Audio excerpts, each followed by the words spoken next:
the only one on the trail. It's just me. It's dead quiet. You don't hear anything. As soon as I got to the trail where it turned into the wooden bridge to cross the creek, I heard this very low guttural grunt. When I got to it, it stood up and it turned around and it looked at me.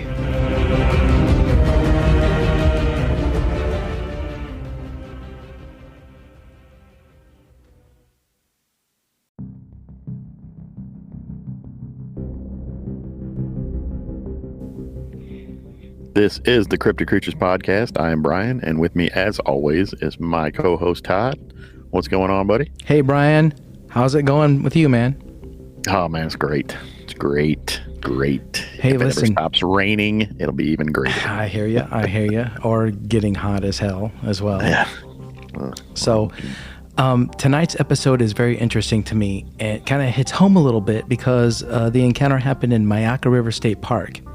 That's right, down in old Florida, IE. Down in Florida. And my wife and I were just there in January of 2021.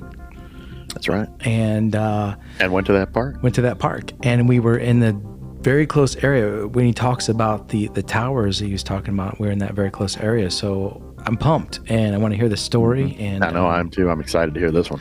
So I don't want to waste any more time. But again, as always, listeners, guys, thank you so much for support. And keep listening. We wouldn't be here without you guys, and we appreciate it so much. This is what it's about, and this is why we're here. So that's right. Thanks again. That's right. All right.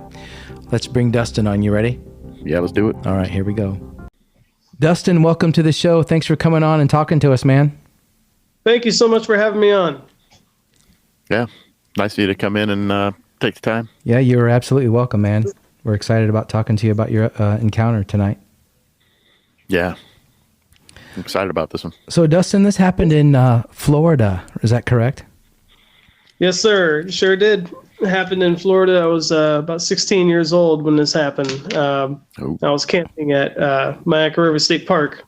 I've been to Myakka River State Park. Yeah, actually. Todd, you've been there. January of this year, me and my wife went there hiking around because I had heard of encounters around that area. And we got to talking about encounters on Facebook, and you had replied to a comment or something like that, and we started talking, and I found out that's where you had your encounter, so I was excited to get you on here and get us talk to you on the show. So thanks again for coming on.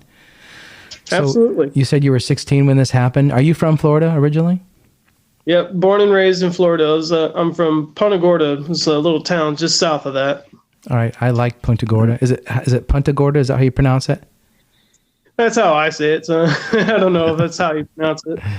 I pronounce it Punta Gorda. My mother-in-law pronounces it Punta Gorda. I'm not sure what the right is, but we like that place.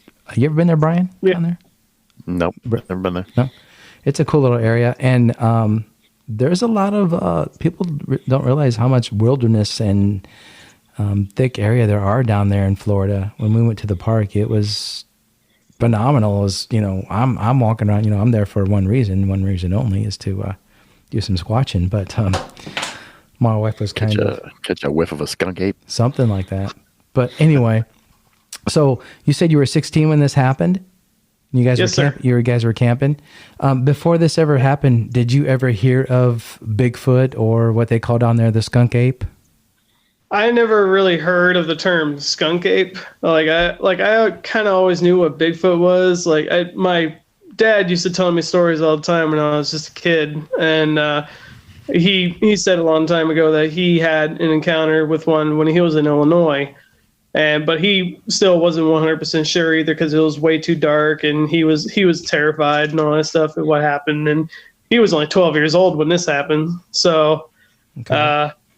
So he had no idea what was going on, but he always told me the stories of what he had seen. Okay. So kind of knew about it. Well, maybe you can tell us a little bit about that after you talk about your encounter, hopefully, in this episode. Sure. Cool.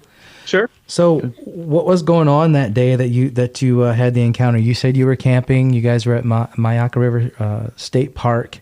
How many days had you been there? Did you just get there? Had you been there a couple of days? What was going on? We were there. We were scheduled. Our camping schedule was for 3 days, if I remember right. It might have been 2, but I'm pretty sure it was 3. We went there. It was during the fall, so it was. Sorry, my thing keeps going off here. So we were there, and it was. I'm pretty sure it was like maybe like a holiday weekend or something like that. I'm not 100% sure.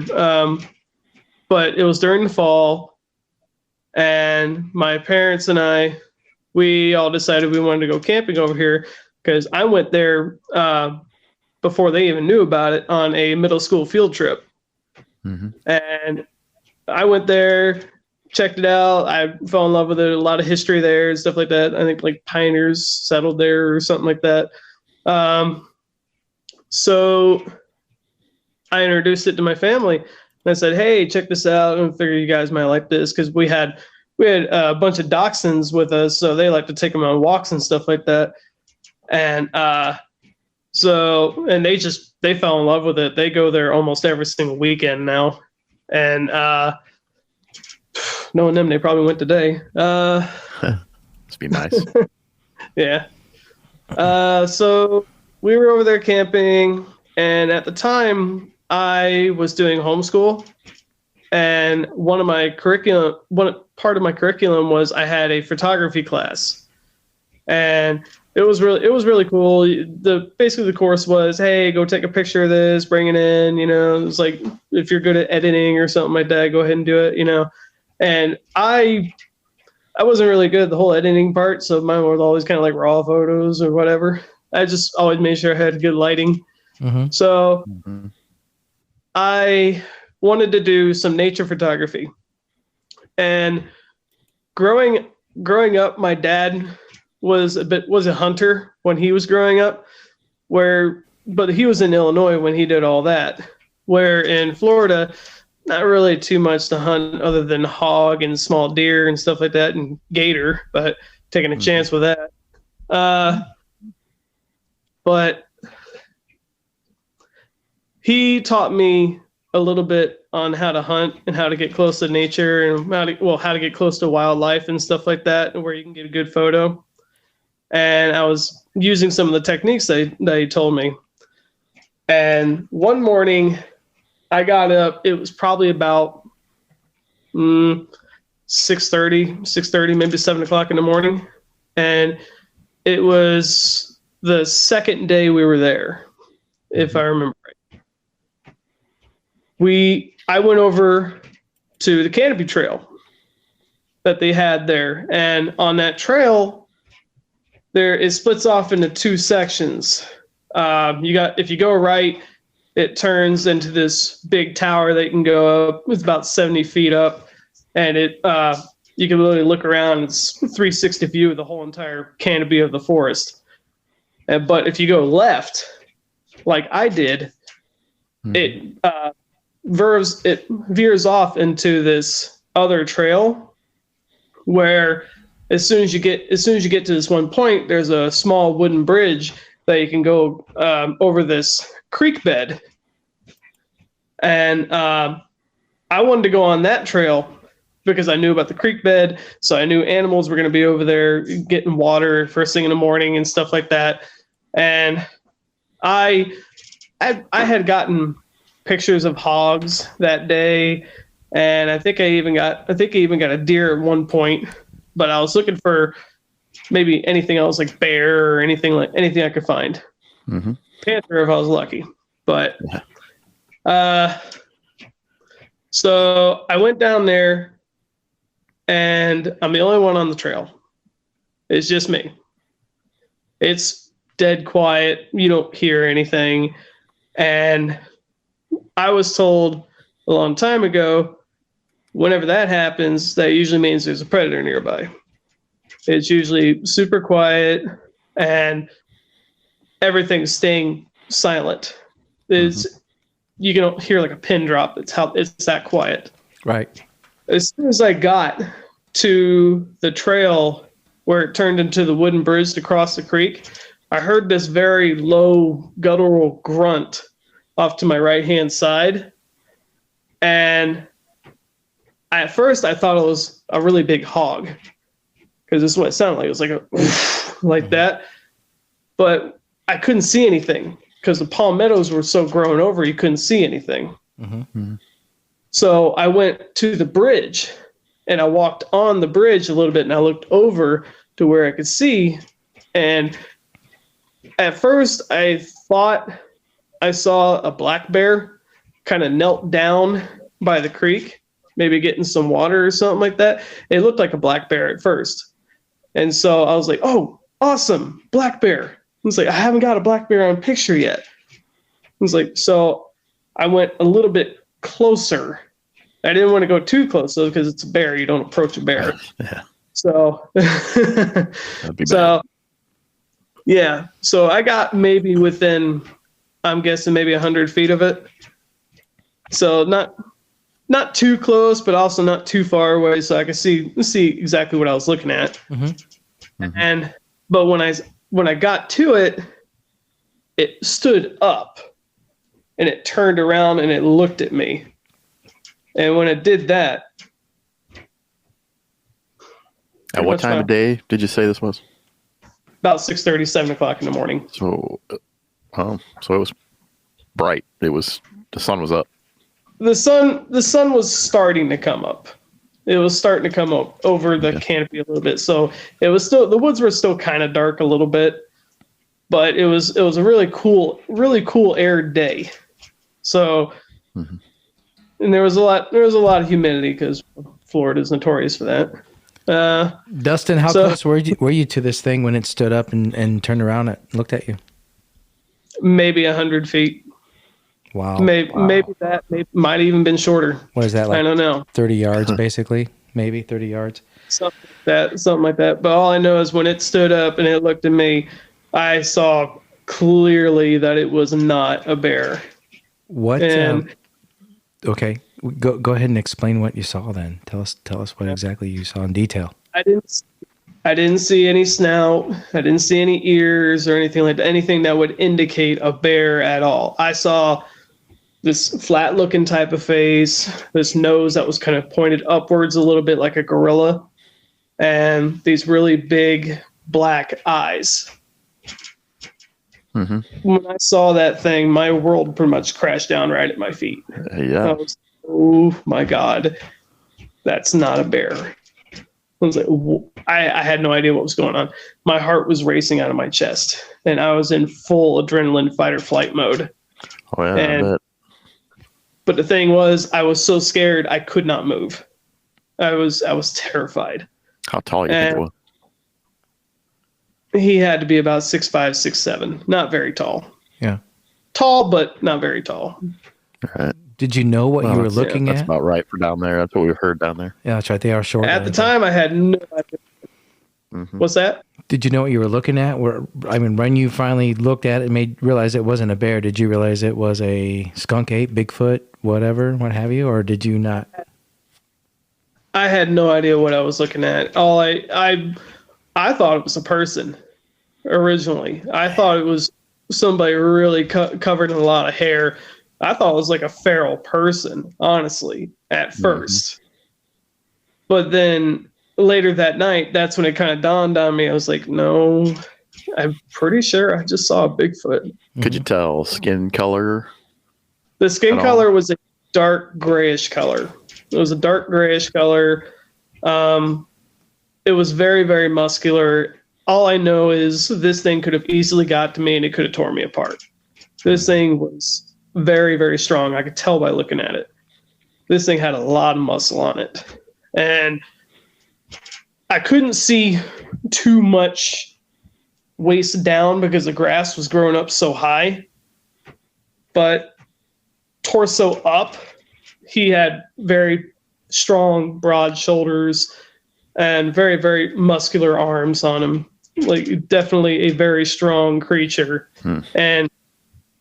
But the thing that really got me and what really freaked me out was as soon as I came to my realization, it's like, hey, I got my camera right here around my neck, ready to go. All I gotta do is pick up, click.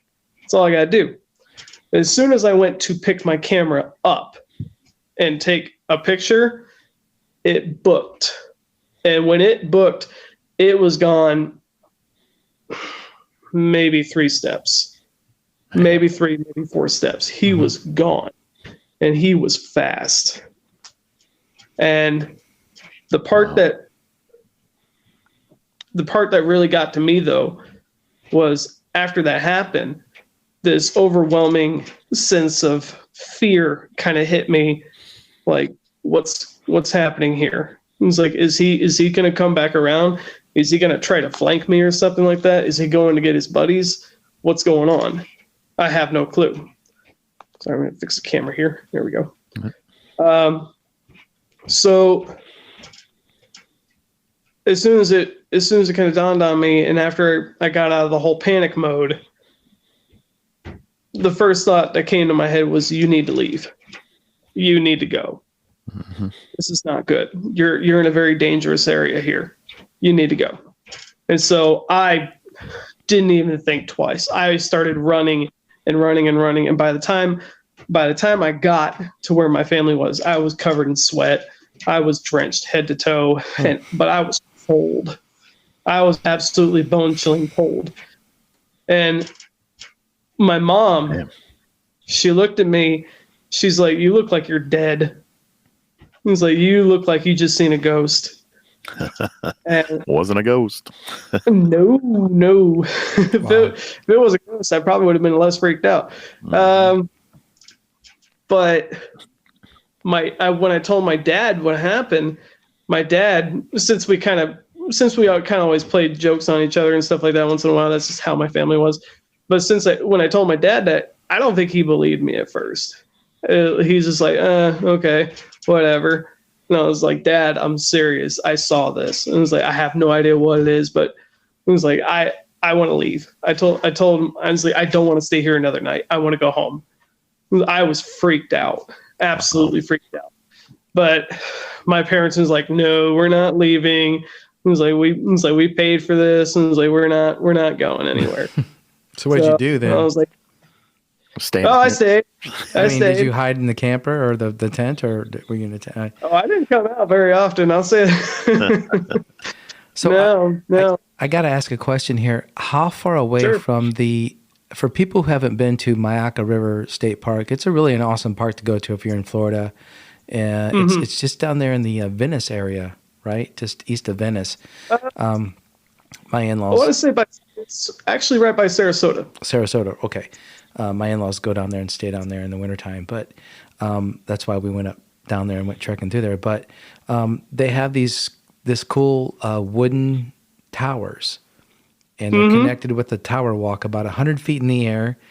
So if you're scared of heights, it's not too bad. But like I said, the second tower is a little bit taller. And that day that I was there was way too many people and it was way too windy. But you said you had walked to the towers, and instead of going right toward the taller tower, you went left away from the smaller tower, more into the. No, I didn't go to the towers at all. You didn't go to the towers at all. Okay, how far away from the towers was this sighting? Would you say? Not quite sure. 100 yards, 200 yards, more than that? No. A little bit more than that. I'd say maybe less than a quarter mile. Okay. So far enough where one's, traffic's not going to run into this kind of incident unless they get a little off track. But a quarter mile is not as far as people think it is, honestly. Yeah. It's not that far. As far as we know, that thing could be coming up closer and watching people on that thing. Exactly. Mm-hmm. O'Reilly. You need parts? O'Reilly Auto Parts has parts. Need them fast? We've got fast. No matter what you need, we have thousands of professional parts people doing their part to make sure you have it.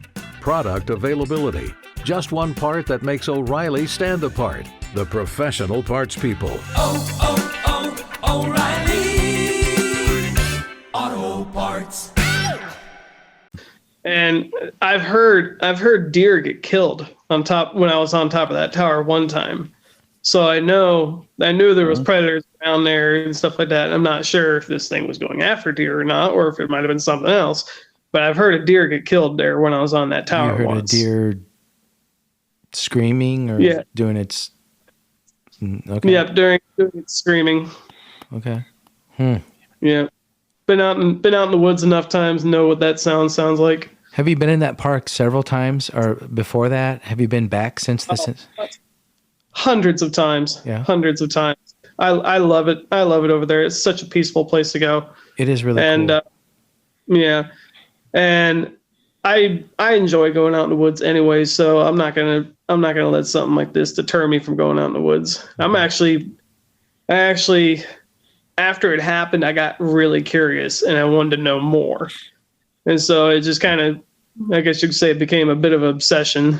I started listening to other encounters and started watching YouTube more, and started going on the BFRO website and looking at the recent encounters and stuff, and even did a couple of little independent investigations on my own, but nothing big, nothing major. Right. Yeah. Yeah. Would you say this thing, when you saw this thing, would you say it looked more human-like or maybe more ape-like, or what do you think? Honestly, it looked like a mix between, I want to say it looked like a mix between a gorilla and maybe a billy ape, if you guys know what that is. It looked like a mix between a gorilla and a billy ape. So definitely more ape-like, not human-like in the face. Yeah. It looked way more ape. And you said it had black fur? Is that what you said? Or you thought it was a black bear? Fur. Yeah, black fur, was very matted. Was definitely not anybody in a costume, because first off, there ain't nobody standing in those gator-infested waters and then running off that fast in a gorilla costume. Sorry, no way. And do you think this was did you say it was a male, or could you tell it was a male or a female or anything? Or did you? I'm going to assume it was a male, because I didn't really pay too much attention to that stuff. Yeah. I was just more petrified more than anything, because the thing that kind of made me curious though is when it looked at me, it looked just as much surprised as I was. Yeah. Oh, I'm sure. And, yeah. So it kind of gave me this look like, what are you doing here? Who are you? It was weird. It was a very, very weird encounter. You caught it off guard, just like it caught you off guard. Yeah. Yeah. Did you notice any kind of smell? Any odor? I did not smell a single thing. I didn't. The air was so heavy that morning, and the dew was just so heavy. And with it being October, it was a little bit cooler outside, and so with the cool air and the dew and stuff like that, I couldn't smell much. Yeah. Plus, I have horrible sinuses anyway, so never could smell that well anyway. I think when people have those encounters where they smell them, that's on purpose. I think they can control warning. that. Like a skunk can. So that's what you caught it off guard. He probably didn't have time to. Yeah, he's probably like, "Oh shit, what the hell?" How long do you think the encounter lasted? Total seconds, minute? From not how it felt. Maybe a minute. Oh, it felt forever. But honestly, it probably a minute. Wow. Yeah, maybe a minute, maybe shorter. I'm not 100% sure on time there. All I know is it felt like I was staying that damn thing for like an hour.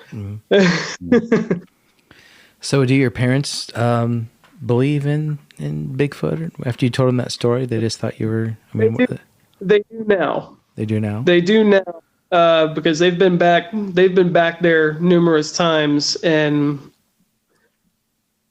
a couple of times that they've gone back there, my dad swears up and down that he saw something out of the corner of his eye. He's not 100% sure of what it was, but he says it was tall and it was black and it was upright.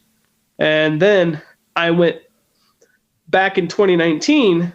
It was April 2019. I had heard of a encounter that happened on the left side of the road where there's no trails at. I actually went out there with my father to do a follow-up investigation after this encounter, because my dad, he seen something kind of out in the field there, but he couldn't see it exactly that well because it was way off. But there was people right behind them who had the telescopic lens. They were looking at it and they were freaking out. Okay. So we went right to where that spot was, and we actually found footprints. Did you guys do any castings or anything like that, or did not have any take any castings pictures with or me anything with your phone, or? I got pictures. Okay. I sure did. I got pictures. If you can post them on our group page, if you're on our Facebook page, or join our group page and post those on there, or send it to us and we can post them. That'd be awesome, man. If you. I actually did post them on Facebook for when I first joined the whole Sasquatch Believers Only page. Yep. Yeah. I did post them on there. Okay. And but you guys got a Facebook page as well? Yeah, we do. Yeah. A page and a group. Yep. Just look for look up cryptid creatures, and then you'll see us on Facebook and be our friend, and then join our group or whatever, and feel free to post them on there. I'd like to see them for sure. And sure so would our audience, I'm sure. So. Yeah. And when the thing that's really cool about the pictures that I found, or the footprints that I found, not only did I find a set of adults, but I actually found juvenile. Oh. Right next. Nice. So little teeny baby prints, maybe yay long. So okay. Wow. All right. Yeah, I can't wait to see those. That's awesome. So after those, at the days after this happened, how were you feeling? What were you kind of going through? Were you dealing with it okay? Were you scared to be outside at all? What were you doing? How'd you cope with that? After it first happened, I did not want to go in the woods. I did not at all. I was absolutely terrified to go out in the woods. I didn't even want to go around the windows of my house at night because I was freaked out about that too. So it was, I didn't want to go. I didn't want to go outside my grandparents' house because they lived around the woods and stuff like that. I did not want to be outside at all at night. Mm-hmm. I was freaked out for quite a long time, and it only took me, I don't know, I don't want to say recently, but to go back out there in the woods and to do investigations on my own. And it took a lot of courage to kind of build that up and do it myself.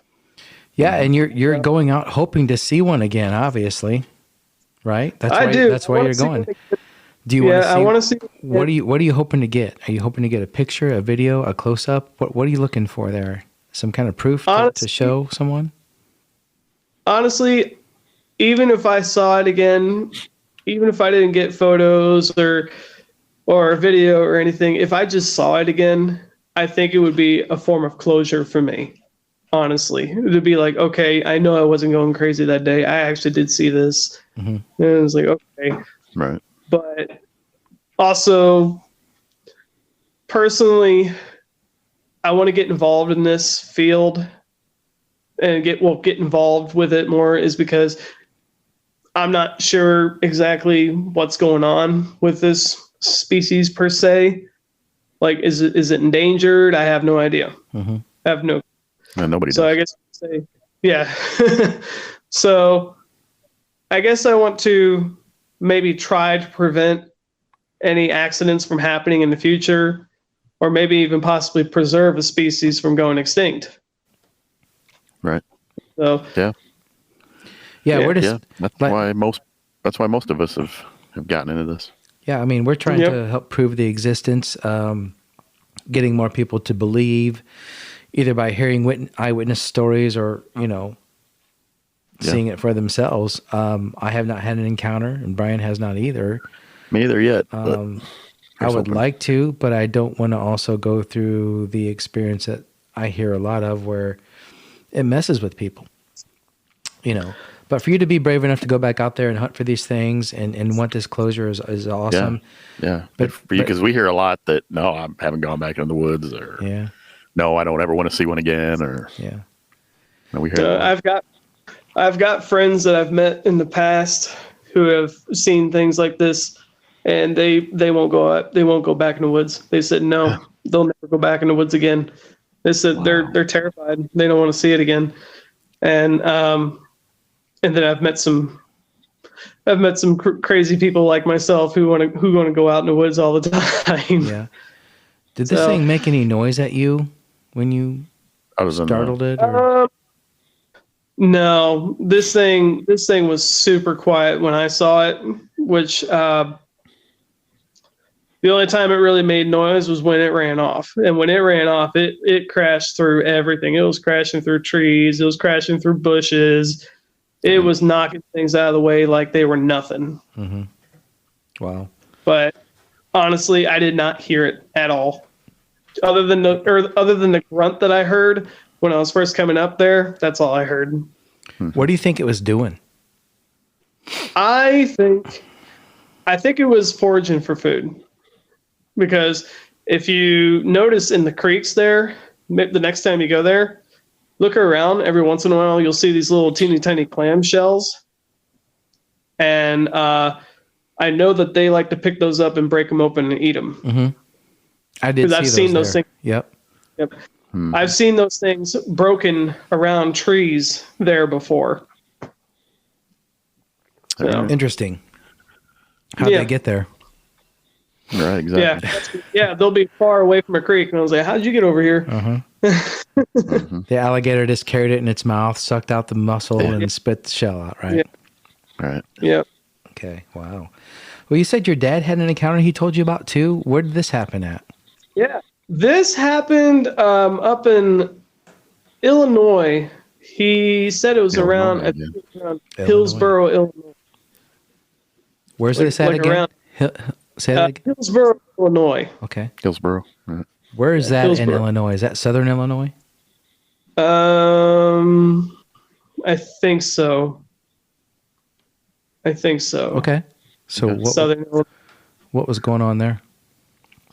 He was out camping with a bunch of friends, and he was 12 years old, and they had this old pickup truck that was, I don't know exactly what kind of truck it was, but it had this long bed on it.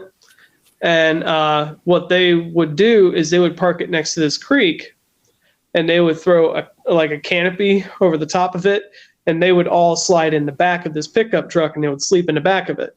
All right. Yeah, just to get off the ground and whatever, and I guess security from animals or whatever. And this is the story that he told me. He said when they were camping that night, they had the fire going, and all of his friends that were sleeping around the fire, they were all passed out. Everybody was asleep. They had all been swimming in the creeks and just doing what kids do. And he woke up. He said it was probably like around 2:00 in the morning. And when he looked back, he had this strange feeling like he was being watched. When he looked back, he swears up and down to this day that he saw a tall silhouette of a creature standing on the other side of the fire, just looking at the fire and just looking around at everybody else. All right. It wasn't doing anything. It wasn't making any noise. It was just looking at everything. And he said it scared him to death. He said he was terrified, but he said he knew something was there because you don't just see a random silhouette like that, being illuminated by the fire pretty good. Mm-hmm. But he said all he did was he just tucked his head back into his sleeping bag and he went to sleep. I wouldn't have been able to sleep. Yeah. Yeah. Right. Well, I guess at that age, you put the cover over your head. I guess you feel safe. True, yeah. But he said the next day. Yeah, he said the next day when he got up, he looked around the camp and he saw footprints all around the camp. Interesting. Pretty decent sized footprints. Wow. Bare footprints, obviously. Yep. Who walks around barefoot in the woods? Yeah. Yeah. At night, and where you can't see anything. And even kids, right? Little kids, right? So Dustin, you still go out on these adventures, you said, to this day, right? Yep. Is that where you're living at now, not in Florida anymore, or? No, I'm in North Idaho right now. North Idaho. Okay. Actually, that's pretty squatchy up there too. Oh yeah. There's some Squatch stuff all over. They grow them bigger up there. What took you out there? Did you go out there to do some squatching, or just a job, or a bit of both? Being born and raised in Florida, been in Florida for 29 years. I was kind of ready for something new. Me and my wife, we decided we didn't necessarily want to be in Florida anymore, so we decided, hey, you want to come out here to the Pacific Northwest? Good for you. And I was like, sure. It's beautiful out here. My wife, she's originally from Olympia. Oh, okay. Nice. So, really? Nice. Yeah. Has she ever had any kind of encounters or anything up there? I mean, that's prime country. No, she's staring at me right now. She actually don't tell them anything. She's a skeptic. She doesn't believe, huh? So have you gone? You're out there in Idaho. Have you gone over to the Olympic Peninsula? There's supposed to be a hot spot over there. Don't you visit your in-laws, Dustin? Yeah, we visit the in-laws. We're actually going to be going over here.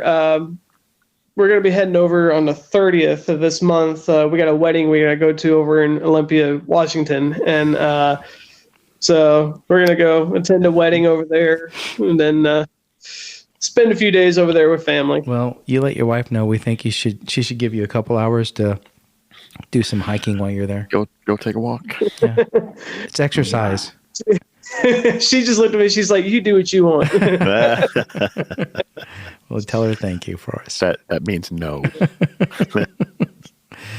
Yeah. Well, that's awesome. That's awesome. So you are in some good territory up there in that area. I got to check a map again. But sure. Yeah. So how close are you to Oregon and Washington?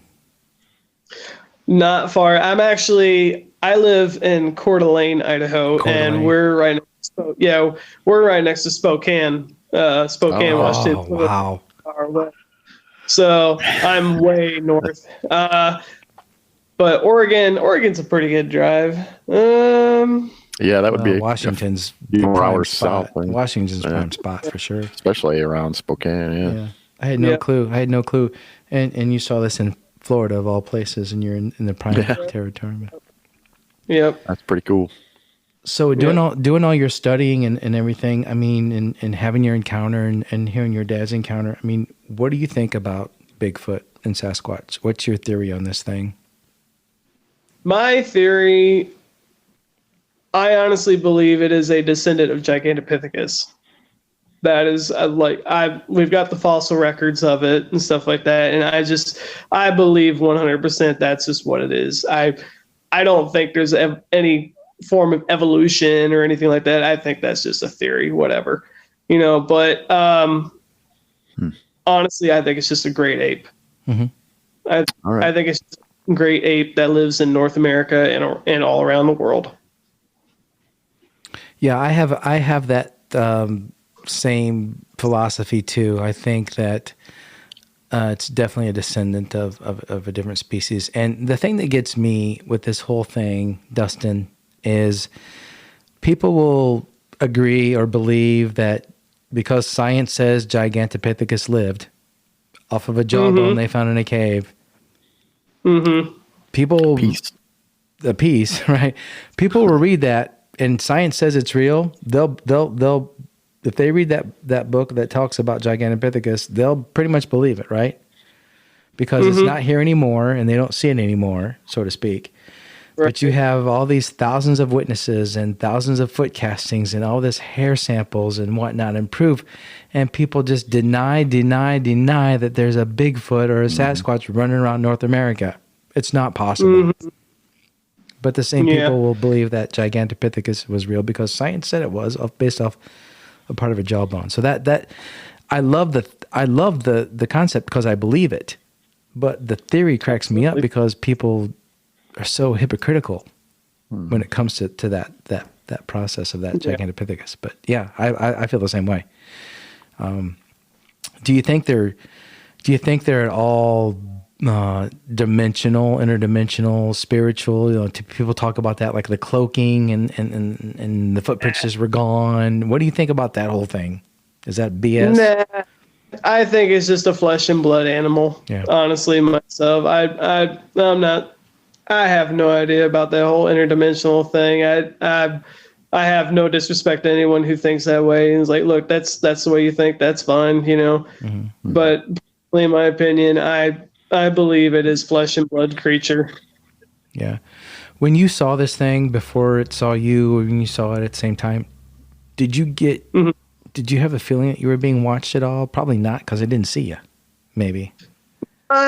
No, I was more excited more than anything at first. Because when I came up on it, like I said, I thought it was a black bear. Because it was hunched down, and I'm pretty sure if it wasn't foraging for food, it was probably drinking water or something like that. Because it was hunched down pretty good. But when it stood up, it was like, oh my God, that is, yeah, you are not a black bear. Yeah. So, did it open its mouth? Did you see its teeth at all?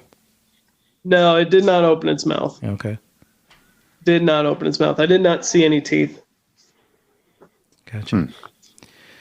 Well, no. Man, that's an awesome story. And it's cool because, like I said, I've been close to that area before, so it makes me feel kind of cool. And I want to go back there and kind of check that out again sometime. You ever get back to Florida anymore? I'm going to be going back this December to visit family for Christmas. Mm-hmm. You going to check out the park again, you think, or what? Oh, always. That's my home. All right. Cool. Make sure to take your wife with you so she can enjoy it too. Oh, I will. She loves. She'll get a look at one. Yeah. We actually had one of our first dates there. Oh, that's awesome. Oh, yeah, nice. Yeah. Yep. Yeah. My wife is not a believer either, but I did take her to the park and make her walk down some pretty crazy dense trails. She's like, "What are we doing back here? You know, get me out of here." She's worried about snakes. Oh yeah. Yeah, the snakes and stuff like that don't bother. Snakes and alligators. Yeah, we did see some alligators. Took a picture. But, well, Dustin, man, we appreciate you coming on the show once again and sharing your story. Yeah, that was a great story. That was a great story. Thank you. Yeah, we do. And if you are down there or anywhere else in Idaho and run into anything else that's interesting or want to let us know, and make sure you share those pictures. Share those pictures of the castings or the prints on our Facebook. I will tell you one thing that happened not too long ago. Okay. I was over at a park not too far, and it's in Hayden, Idaho, which is a town north of me. There's a state park over there. It's called Farragut State Park, and it's a pretty popular tourist attraction. You got a lot of campers over there right now. I went over there not too long ago when my wife was out of town visiting her sister. Mm-hmm. And I was bored. I didn't want to sit at home. Yeah. I'm not one of those people that sit at home all the time. I like going outside. Yeah. But if you got squatching time, you better take advantage of squatching time. Exactly. Right. Exactly. So I went over there and I had my portable speaker with me. I had a long piece of wood that I had saved. And I was doing some tree knocks and some call blasting, just on whatever I could find on YouTube, basic whoops and stuff like that.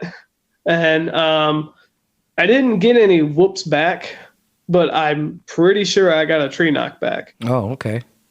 Yeah. Wow. So other than that, nothing new recently. Right on.